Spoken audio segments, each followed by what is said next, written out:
Bismillahirrahmanirrahim. Assalamu alaikum students. My name is Abdurrahman and I'm teaching you biology. Students, in this session we are going to talk about a few important natural processes कि किस तरह से बगैर बीजों के फल पैदा होते हैं और उसके अलावा फल बनने से लेके फल पकने तक का अमल। आपके लिए शॉर्ट क्वेश्चंस के लिहाज से स्पेशली ये टॉपिक्स इंपॉर्टेंट हैं। डिटेल्स बोर्ड पे देखते हैं। ऑलराइट स्टूडेंट्स, जब हम फलों की बात करते हैं स्टूडेंट्स तो यहाँ पे सबसे पहले नंबर पे हमारे जहन में दो चीज़ें आती हैं कि एक तो वो फ्रूट्स हैं जिनके अंदर बहुत ज़्यादा सीड्स मौजूद होते हैं और कुछ फ्रूट्स इस तरह के भी हमें खाने को मिलते हैं कि जिनके अंदर बीज नहीं होते। तो सवाल ये पैदा होता है कि वो पौधे जिनके अंदर बीज नहीं हैं, how they have been reproduced, तो उनकी रिप्रोडक्शन के अमल के हवाले से एक बहुत इंपॉर्टेंट चीज़ यहाँ पे हम डिस्कस करने जा रहे हैं, that is parthenocarpy. Alright students, now what is parthenocarpy और फिर इसके कौन कौन से फैक्टर्स हैं जो इंपॉर्टेंट हैं। सिग्निफिकेंस इसकी यही है कि सेक्सुअल रिप्रोडक्शन नहीं हो रही, तो that's why it is a rapid generation process, जिसमें हम स्पेशली अगर बनानास वगैरह की बात करते हैं तो हमें पता चलता है कि ये ट्रिप्लॉइड ऑर्गेनिजम्स हैं। सबसे पहली चीज स्टूडेंट्स, ये the meaning of parthenocarpy is virgin fruit, यानी कि विदाउट फर्टिलाइजेशन पैदा हो जाने वाले फल। Development of fruit without fertilisation, इसी चीज को डिफाइन किया जा रहा है यहाँ पे। नो सीड फॉर्मेशन, बीज नहीं बनते हुए नजर आ रहे इन पौधों के अंदर, that have been reproduced by parthenocarpy. Alright, फिर सीडलेस प्लांट्स पैदा हो रहे हैं। एग्जांपल्स इसकी कौन कौन सी हैं? बनाना और फिर उसके बाद pineapple and grapes. Alright students, अब कुछ ऑरेंजेस वगैरह, ये सिट्रस फ्रूट्स जिन्हें हम कहते हैं, इनकी भी बहुत सारी मिसालें ऐसी हमें नजर आती हैं कि जो कुदरती तौर पे पहले डिस्कवर किए गए कि इनके बीज नहीं होते, फिर उसके बाद उनको आर्टिफिशियल प्रोपेगेशन के अंदर या जेनेटिक इंजीनियरिंग के जरिए जेनेटिकली मॉडिफाई कर लिया गया कि वो कुछ ऐसी अक़साम जो पहले बीज बनाती थी बाद में उनको मॉडिफाई करके बिल्कुल ही सीडलेस फ्रूट्स में कन्वर्ट कर लिया गया है। ऑलराइट, फिर जो वजूहात हमें नजर आती हैं उसमें एक फिजियोलॉजिकल वजह तो हमें साफ नजर आ रही है, and that is hormonal imbalance and usually it is high oxygen levels in ovaries. अब स्टूडेंट, समझने वाली बात यह है कि बिल्कुल इसी तरह कि जैसे हम ये कहते हैं कि सेल को अपनी एक्टिविटीज रेगुलेट करनी पड़ती हैं, तो इसका मतलब यह है कि बहुत सारी एक्टिविटीज में बहुत सारे चेक्स एंड बैलेंसेस होते हैं। तो प्लांट्स के हार्मोन प्रोडक्शन और फिर उसके बाद हार्मोन्स का जो इन्फ्लुएंस है सेल्स के ऊपर और टिश्यूज के ऊपर, it should also be checked. Alright, और नेचुरली ऐसा हो रहा होता है बहुत सारे सेल्स के अंदर, बहुत सारे टिश्यूज के अंदर। समटाइम्स ऐसा पॉसिबल है कि नेचुरली इन्हीं हार्मोन्स के लेवल्स एलिवेट हो जाएं अपने नॉर्मल परसेंटेज से। जब इनके नॉर्मल लेवल से इनकी मिकदार बढ़ जाएगी तो उसकी वजह से ये फिर इस तरह की तब्दीलियां या इस तरह की चेंजेस हमें नजर आ सकती हैं। ऑलराइट, अब इसी चीज को जब ऑब्जर्व किया गया कीनली तो फिर पता चला कि हम ये मसनूई तौर पे भी कर सकते हैं, और मसनूई तौर पे तभी किया जाता है जब हमें यहाँ पे कोई ना कोई कमर्शियल या इकोनॉमिक इंपॉर्टेंस नजर आ रही हो। सो आर्टिफिशियल इंडक्शन भी पॉसिबल है, it is artificially induced for commercial purposes, specially adding auxins to tomato and pepper. ये सिर्फ वो मिसालें मैंने यहाँ पे मेंशन की हैं जो आपकी किताब में हैं, लेकिन इसके अलावा भी स्टूडेंट्स अगर हम गौर करें तो आजकल मार्केट में हमारे पास बहुत ज्यादा फल इस तरह के आ रहे हैं कि जिनको या तो हम जेनेटिकली मॉडिफाइड कह सकते हैं या सिंपली इनको पार्थिनोकार्पिक कहेंगे, जिनके अंदर हमें सीड्स नजर नहीं आ रहे। स्पेशली कुछ फ्रूट्स इस तरह के कि जो आप एंजॉय करना चाह रहे होते हैं खाने के दौरान, लेकिन उनके सीड्स जो हैं उसका मजा खराब कर रहे होते हैं। स्पेशली ग्रेप्स की अगर हम मिसाल लें तो वहां पे अगर सीडलेस ग्रेप्स वाली कंडीशन होगी तो it will be very flavourful, very tasty. Alright, फिर उसके बाद स्टूडेंट्स एक और इंपॉर्टेंट टॉपिक आपके लिए, बहुत important short question, it is seed dormancy. Students, जब हम जनरली इस टर्म को देखते हैं तो हमें पता चलता है कि शायद ये कोई नेगेटिव सी प्रॉपर्टी है प्लांट्स की कि जिसमें सीड्स जो हैं वो सो चुके हुए हैं और जर्मिनेट नहीं कर रहे। लेकिन इसी को अगर हम दूसरे एक और एस्पेक्ट से देखते हैं तो हमें पता चलता है कि बुनियादी तौर पे seed dormancy is very significant for the storage of the seeds to be germinated और cultivated in the next season. Alright, तो ये प्रॉपर्टी सिग्निफिकेंट है। अब अगर हम इसको डिफाइन करना चाहें तो आसान तरीके से हम इसको डिफाइन करेंगे, the state of metabolic inactivity, यानी कि जब मेटाबॉलिज्म का प्रोसेस बिल्कुल ही स्लो डाउन हो चुका हुआ है या ना होने के बराबर रिएक्शंस हो रहे हैं, तो उस सूरत में सीड्स नीम बेहोशी की हालत में है, दैट इज सीड डॉर्मेंसी। फिर इसी तरह इसको अगर हम वही जो एस्पेक्ट एक जनरली जनरेट किया जाता है वो क्या है? फेलियर टू जर्मिनेट, कि यानी जब सीड को जमीन में लगाया जा रहा है और बीज ग्रो ही नहीं कर रहा तो उसको भी हम डॉर्मेंट सीड कह सकते हैं। और फिर अगर इसको हम कॉम्प्रिहेंसिवली डिफाइन करना चाहें, we can say resting phase which enables an embryo to survive the long periods of unfavorable environment। अब आपको इसकी समझ आएगी कि बुनियादी तौर पे सीड क्यों जर्मिनेट नहीं कर पा रहा, कि उसको उसके लिए जो फेवरेबल कंडीशंस या फैक्टर्स रिक्वायर्ड हैं वो अवेलेबल नहीं है। और उन फैक्टर्स में क्या क्या चीजें शामिल हो सकती हैं स्टूडेंट्स, ये भी याद रखिएगा। वाटर स्कार्सिटी हो सकती है, पानी की कमी होगी, यानी उस पौधे के बीज को जो जर्मिनेट करने के लिए एनफ वाटर रिक्वायर्ड है उतना भी उसको नहीं मिल रहा, तो इस वजह से it will not be able to germinate into a new seedling. फिर टेम्परेचर इतना कम हो सकता है कि मेटाबॉलिक एक्टिविटी बिल्कुल ही जीरो पे चली जाए। तो इस वजह से ये बात याद रखिएगा कि कुछ और फैक्टर्स जब ऑब्जर्व किए जाते हैं तो हमें पता चलता है सीड्स अपनी बेहोशी की हालत को किस किस वजह से रिटेन करके रख सकते हैं। परमेबिलिटी ऑफ सीड कोट, ये उसका अपना एक फिजिकल बैरियर बन जाता है कि सीड कोट इतना ही टफ हो जाए कि पानी को भी अंदर आने की इजाजत ना दे, और अगर थोड़ा सा पानी कहीं ना कहीं एम्ब्रियो की ग्रोथ के लिए पहुंच भी जाए तो सीड कोट जब रप्चर होके इस चीज की इजाजत ही ना दे रहा हो कि उसमें से प्लम्यूलो रेडिकल वगैरह जर्मिनेट होके बाहर आ सकें।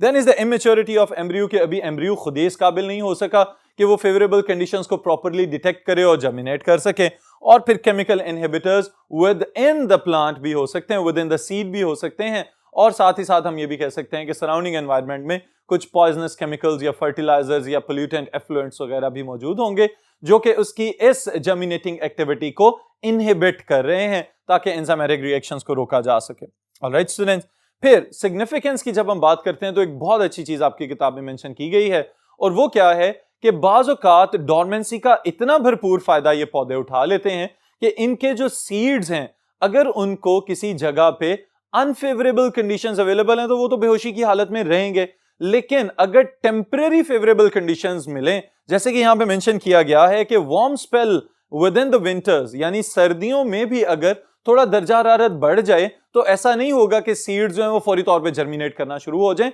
उस वक्त भी वो सीड्स डोरमेंट स्टेट में ही रहते हैं, क्योंकि अगर वो उस वक्त जर्मिनेट कर गए तो थोड़े अरसे के बाद ये भी मुमकिन है कि अनफेवरेबल कंडीशंस दोबारा से डोमिनेट कर जाएं, तो उस सूरत में फिर पौधा जो है वो जो सीडलिंग बन चुका हुआ था यानी जर्मिनेटिंग स्टेट में आ चुका हुआ था, अब वो फर्दर सर्वाइव नहीं कर सकेगा। That can prove to be fatal for that specific seedling. Alright, तो इस लिहाज से ये बात बहुत इंपॉर्टेंट है कि सीड्स के अंदर एक बायोलॉजिकल क्लॉक सेट कर दिया गया, और फिर उसके साथ ही साथ जो फेवरेबल कंडीशंस हैं, जब ये एक सिंक्रोनाइज्ड सेट बनता है चेंजेस का, तभी सीड्स जो हैं वो प्रॉपर्ली जर्मिनेट कर पाते हैं, अदरवाइज ये सीड्स अपनी डोरमेंट स्टेट में ही रह जाते हैं।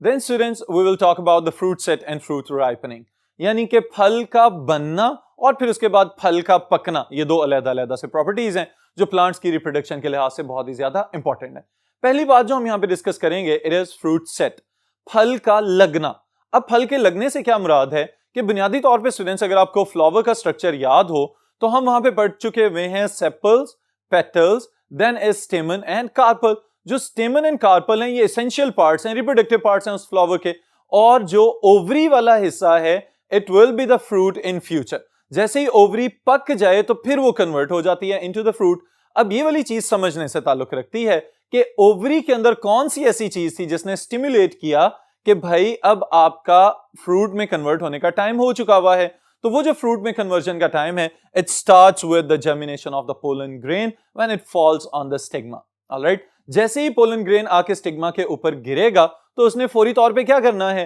It will produce a pollen tube. ये जो पोलन ट्यूब बनेगी, इस पोलन ट्यूब फॉर्मेशन के साथ ही आपने एक चीज जरूर याद रखनी है कि इस चीज की पोलन ट्यूब फॉर्मेशन की सिग्निफिकेंस क्या क्या है। सबसे पहला पॉइंट हम यहां पे लिखेंगे the safe transfer of gametes, यानी गमीट्स को बाहिफाजत ओवरी तक लेके जाना और फिर उसके बाद ओवा के साथ फ्यूज करवा देना। Alright, then is insurance for fertilisation and rich source of oxygen. ये वाली चीज इंपॉर्टेंट है स्टूडेंट्स हमारे लिए, क्योंकि जब वो पोलन जो हैं जर्मिनेट करते चले जा रहे हैं, एक तो उनके अपने पास ऑक्सीजन का एक अच्छा खासा खजाना मौजूद है, वो रिलीज करते जा रहे हैं, सिक्रीट करते जा रहे हैं, बनाते जा रहे हैं, और इसकी वजह से ये इंडक्टिव इफेक्ट दे रहे हैं अपने सराउंडिंग सेल्स को, कि जिसकी वजह से स्टाइल के सेल्स और इसके साथ ही साथ ओवरी की वॉल के जो सेल्स हैं, they have the effect and they also start secreting oxygen. जैसे ही ऑक्सीजन की प्रोडक्शन बढ़ेगी तो it is the sign, it is the stimulus for the fruit set. All right, students. So it will stimulate tissue of style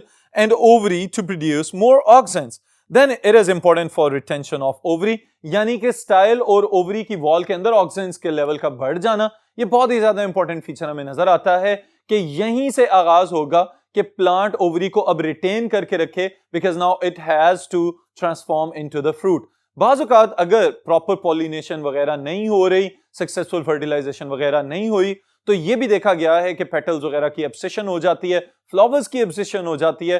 फूल मुकम्मल तौर पे झड़ के गिर जाते हैं, जिसकी वजह से ओवरऑल जो फलों की पैदावार है वो भी मुतासिर हो सकती है। ऑलराइट स्टूडेंट्स, सो अगर ये वाली चेंजेस एक स्पेसिफिक सीक्वेंस में या स्टैंडर्ड प्रोसीजर के अकॉर्डिंग चल रही हैं, तो अल्टीमेटली क्या होगा, the ovary will ripe into the fruit after fertilisation. इसके लिए स्टूडेंट्स बहुत सारे लोगों ने इस पे एक्सपेरिमेंट्स भी किए हुए हैं, और ये चीज आपके ज़हन में भी होनी चाहिए कि सेपल्स और पेटल्स को नॉन एसेंशियल पार्ट्स जो हमने कहा था, तो उनका रिप्रोडक्शन के साथ कोई ताल्लुक नहीं है। ओवरी वो हिस्सा है कि जिसने एंथर्स में पैदाशुदा पोलन ग्रेन्स को रिसीव करना है, फिर उसमें से गैमीट्स को ओवा के साथ फ्यूज करवाना है, and it will ultimately develop into the fruits, और जो ओव्यूल्स हैं they will develop into the seeds. Alright students, so now seeds जो डेवलप हो रहे हैं, ये चीज भी अहम है हमारे लिए कि अगर ओव्यूल्स जो कि डेवलपिंग सीड्स जिनको हम कह रहे हैं, उनके अंदर भी बहुत सारे हार्मोन्स का खजाना है, and they are also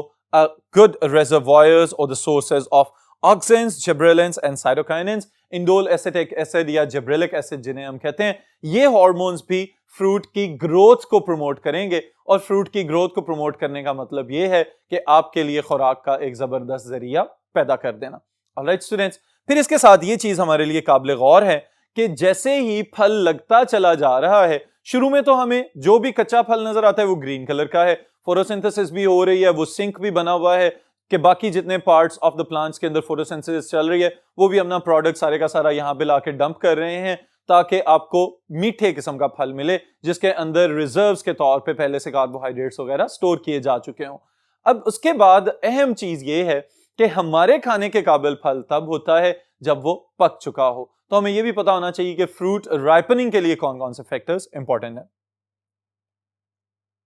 ji students, fruit ripening के लिहाज से पहली चीज तो आप अपने जहन में यही रखिएगा कि the most important one are the phytohormones, जिनको हम प्लांट हार्मोन्स कह रहे हैं, जिसमें ऑक्सिन्स का सबसे अहम किरदार हमें नजर आता है, क्योंकि फल लगने से लेके फल पकने तक ऑक्सिन ही मेन स्टिमुलेंट बना हुआ है, और अल्टीमेटली वो जो एक इंस्टेंट ट्रांसफॉर्मेशन हमें नजर आती है कच्चे फल से पक्के फल की जानिब ट्रांसफॉर्म होने के लिए, तो वहां पे हमें इथीन की जरूरत होती है। Alright students, so now phytohormones are mainly associated with development of the embryo, accumulation of food reserves in seeds, and accumulation of food reserves in pericarps, sometimes in some plants. Alright, फिर एक बहुत important short question आपने याद रखना है, बुनियादी तौर पे इसका ताल्लुक किस चीज के साथ है, जो रैपिड राइपनिंग हमें नजर आती है कुछ फलों के अंदर, वहां पे हम कहते हैं कि क्लाइमेक्टेरिक फ्रूट्स कहलाएंगे ये वाले पौधे, जिनके अंदर क्लाइमेक्टेरिक एक्टिविटी नजर आ रही है। और ये एक्टिविटी क्या है कि रेस्पिरेटरी एक्टिविटी, यानी कि मेटाबॉलिक रिएक्शंस बहुत स्पीड के साथ शुरू हो जाएं,